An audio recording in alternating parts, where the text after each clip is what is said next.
Hello, people. Andrew here, talking about comic books from a reader, collector, speculator, investor point of view, in that order of importance to myself.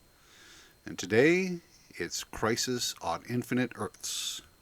Worlds will live, worlds will die, and nothing will ever be the same. So that was the tagline for this particular series, and it was written in April of 1985 and came to a close after 12 issues in March of 1986. So basically, the idea is that there's an entire multiverse in the DC universe, and there's all number of different worlds. There's Earth 1, Earth 2, Earth X, Earth Prime, so many different worlds, and they're all colliding together now, eliminating worlds one by one. This is all due to the Anti-Monitor who wants to wipe out all of existence. So the heroes and at times the villains gather together to try and stop the worlds from being destroyed. So there's a question about why was this even created? I love this quote by Marv Wolfman. It's written in the front cover of this particular book here, and he states, "Why team all our heroes together in one cosmic saga? Not to sell toys, certainly." Which, of course, is just a jab at Marvel for Marvel Superhero Secret Wars, which was the entire purpose of that particular miniseries was indeed just to sell toys. But this one was very different because continuity was an issue amongst readers and writers during the 80s. I don't think it's so much now. Some of the stuff that I've read, especially from DC with their multiple reboots, I read some characters from the last 5 to 10 years, and I don't recognize a lot of what's going on. A lot of the canon has been dropped in favor of whatever flavor of the month is. It doesn't have to have the same sort of scope and continuity that there once was. But in the case of this particular series, one of the things to remember is that a lot of the writers of the 70s and the 80s, they were actual fans of the comic books in the 60s. They grew up reading the comics of the 60s, and they had a lot of respect for it, and a lot of respect for the creators and for the characters and for the storylines and the lore. They wanted to add to the lore and mythology rather than just stand on somebody else's shoulders to tell their own stories. Obviously, they were their own stories, but again, it was with respect to the characters and what had come before. The problem with DC is that it was 50 years old. And during the Golden Age and even parts of the Silver Age, writers would just write stories however they wanted to write them. It didn't matter if writer A wrote about Atlantis and there were certain characters that showed up in that particular run, and then a year or two later somebody else wanted to write another story that involved Atlantis, and it looked completely different and had different characters and different style and setup than the previous Atlantis. Didn't matter. It was just whatever story for the story's sake. This is actually how Superman got so many powers, is because if they needed him to have a power, the writer would just write it in. And the same breath, that when they wanted him to lose some of that power for the story's sake, they would introduce a new kryptonite to combat that particular ability. So there wasn't a great deal of continuity between the Golden and the Silver Age. There were too many worlds, too many characters, and it became somewhat confusing for both the reader and the writer. So the idea of the Crisis was to eliminate all of those other worlds from the multiverse into one singular world with one singular history, and then move forward from that. There was a consensus at the time that DC was somewhat still in the past with that Silver Age, Golden Age sort of mentality of storytelling, and that Marvel had trumped that by having a unified universe, telling much more cohesive stories, and that this was also an attempt to bring the DC universe into a more cohesive whole. They did a lot of research before they did the Crisis on Infinite Earths. Peter Sanderson did 2 years of research to read most of DC's comic book library, figuring out characters to be used, Earths that were introduced, and so a lot of time and effort went into creating this particular miniseries. It was written by Marv Wolfman and it was illustrated by George Perez. So, first thing off the bat, you ask yourself, is it worth the read? And I say yes, for a number of reasons. One reason is just for the historical importance of it. Yes, that's there. I mean, I know that Marvel did their Marvel superheroes and they were there a year earlier, but some say that they just tried to capitalize it because they knew about Crisis, but that's just, we don't know that for a fact. But the whole idea of this kind of miniseries, and it was very successful. Moving forward, DC did a number of crossover events in the years to follow, and they continue to do crossover events on a yearly basis. So it was important for establishing that kind of crossover. It's important because it was a significant moment in DC history where they tried to create a unified universe and eliminate all of the contradictions from the past. And unfortunately, I know that time has gone by and DC's rebooted a number of times, so I don't know how much of what was contained in here is still in effect today. So the story was good from a historical point of view. It was art-wise. I think George Perez, this is some of his finest work. He did some great stuff also with Wonder Woman and with the Teen Titans. But if you needed somebody to draw virtually every character of a given universe and show expression and different posture, different body types, with a flair for the action and the dramatic, George Perez was the man to speak to. He was excellent at doing crowd scenes, and as I said, with independent and individual expressions. He had backgrounds, very detailed, very elaborate work. This was some of his best stuff, and if you needed to, as I say, illustrate so many characters, he would be your first choice. I think a good second choice would have been John Byrne, but I'm very happy to have George Perez. It's worth it just to read this, just to, even if you don't even read what Marv Wolfman has written, just to flip through the pages of what George Perez drew. Is it a good read just as a read, assuming that you like superheroes and some affection for the DC universe? Does it hold up as a good story? I've heard some people say that it drags a bit, and there is a little bit of heavy narration from time to time, and there are spots where I guess I would say that the weakest part about the book is the pacing, because there are times when it flips right along really quick, and then because you're engrossed in what's happening, and then it slows down a little bit too much to give you some exposition. But overall, a very dramatic and impactful story. The characters experience hopes, fears, anxieties, regrets, hopelessness and helplessness, courage. That's all in these books and in these various characters. I like it best when it's character centered or oriented, where you go to one of these Earths, and as it's being destroyed, the reactions and actions of the various characters upon that Earth. I think those are for some very dramatic and emotional moments within the book itself, within the story itself. And the story is a good story. I enjoyed just the tale of getting rid of all of these multiverses, and not just because it was doing a clean sweep, but because it was an interesting tale in itself. I've read it a couple of times, and yeah, I do find that sometimes it does slow down, as I said, with the pacing, but overall, it's a good, solid, dramatic read. So, as I say, for all of those three reasons, for the art, the history, the read itself, and the characterization of some of the characters in here, definitely worth a read. 12 issues long.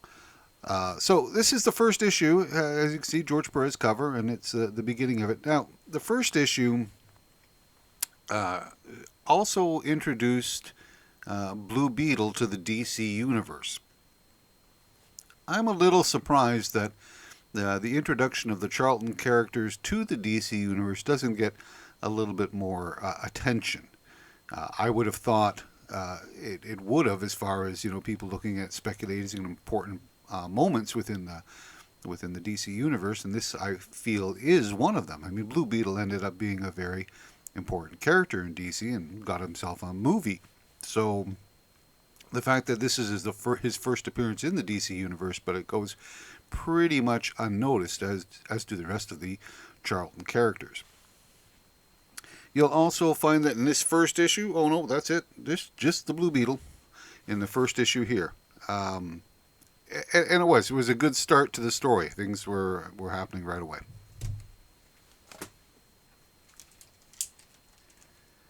I'm just going to go through the covers of all of the issues here so that you get a look at what we're looking at here. This was the second issue. One of the things is the story is they had the Anti-Monitor had shadow warriors that the heroes often had to fight to try and save the world.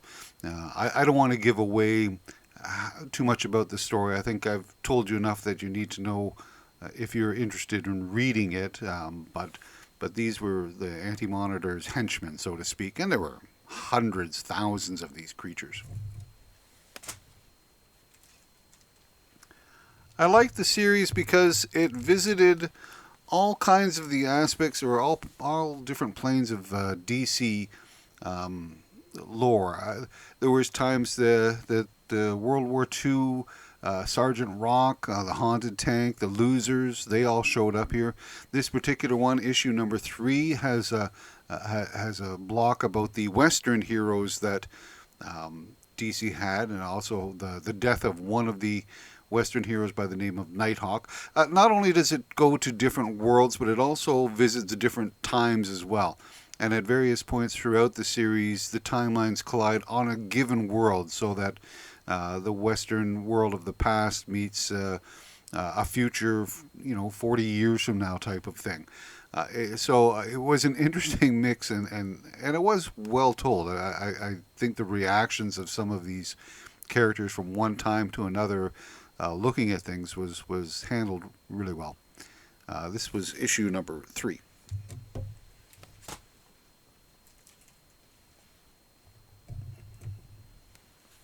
There were a couple of new characters in here. Harbinger was one of the characters. That's the gal up in the corner there, that were introduced within the series. But there was also some other characters that continue on through the DC universe. Lady Quark was introduced in this issue, as was Dr. Light, the new Dr. Light. Lady Quark showed up in Legion, which I like the Legion series, and I'm going to read it again sometime in the near future.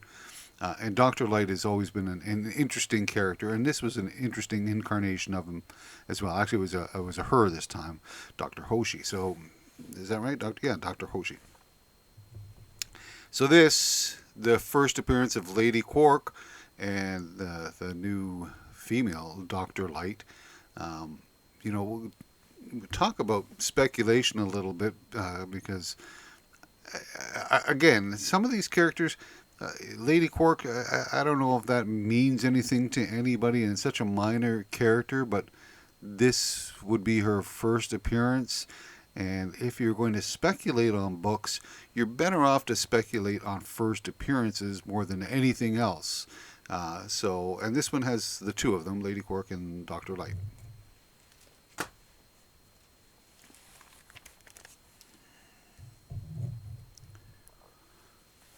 That's just a good headshot of a whole whack of and that's the other thing. I really like the fact that there was all these DC characters. If there's, from a collector's point of view, if there's a particular character that you're interested in, say Hawk and Dove. That was like my first video was about Hawk and Dove.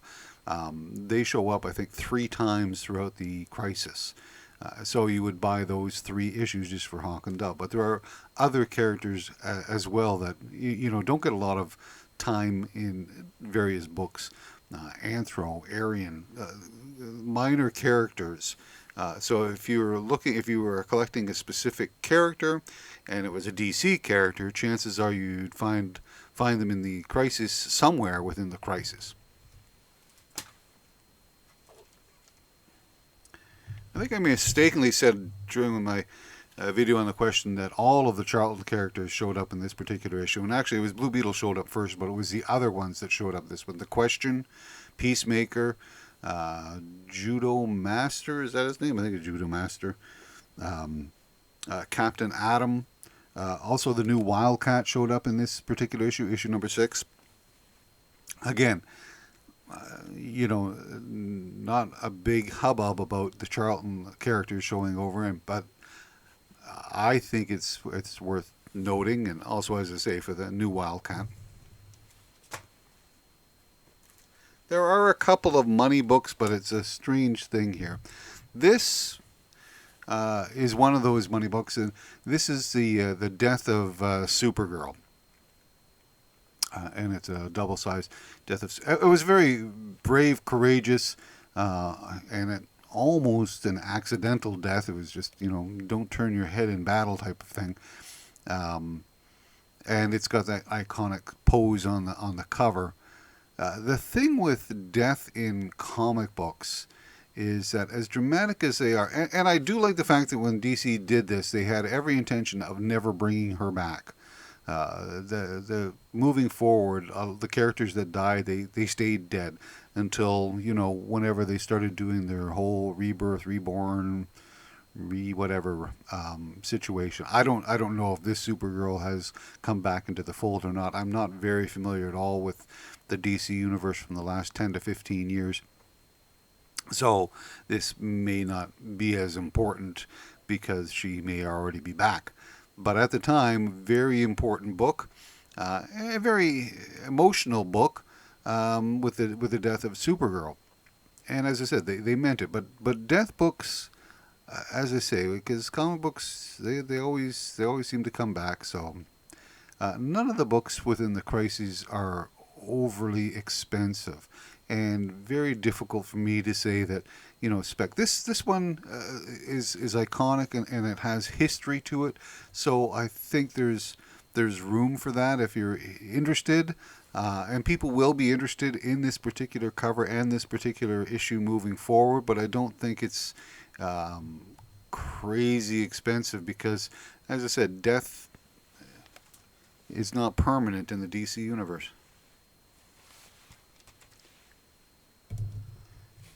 And the other book would be this one here, which was the death of the Barry Allen Flash. And again, it was very dramatic and emotional, and perhaps the more interesting of the two deaths, if that can be said, an interesting death. But it was. I don't want to spoil how he comes to an end.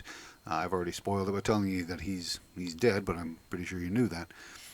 So again, I don't know if Barry Allen has returned or not, but at the time this was a permanent thing, and Wally West was taking over the Flash persona moving forward once the Crisis came to an end. And that's the other thing, is that when the Crisis did come to an end, a number of books sprung off from this, and they had sort of new origins, new attitudes, new ideas for certain things. Wonder Woman's the big one that comes to mind, written by George, or I should say illustrated by George Perez. Oh yeah, and he wrote it too. And it sort of revamped and redid the whole Wonder Woman. And I love that particular run. And that's the first time that I was truly exposed to Wonder Woman. And that's my defining interpretation of the character. Once again, all of these books, they're not going to be a fortune. And there's plenty of them. I don't think that I would. Well, I don't grade and plasticize many books at all.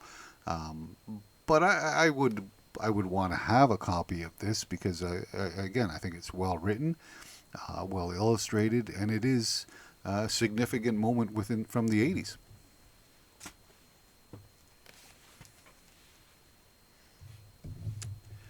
There are a few. I wouldn't say that there are more significant books coming up. It's pretty much we're done with the ones that if you're strictly just looking for speculation, perhaps even investment, we've already passed all of this.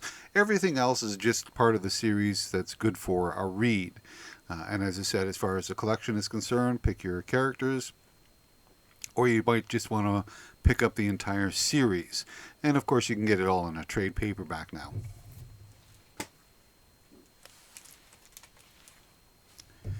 But it was a good series. I do recommend it. What are we up to, issue 10?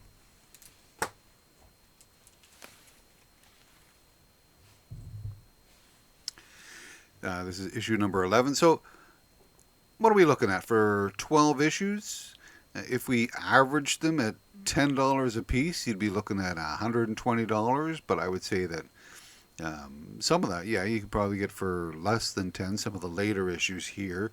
But for the Flash and the Supergirl, you probably have to spend a little bit more.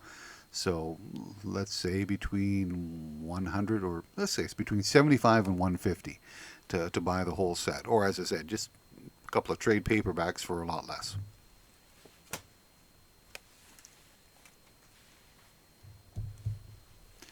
And the final issue.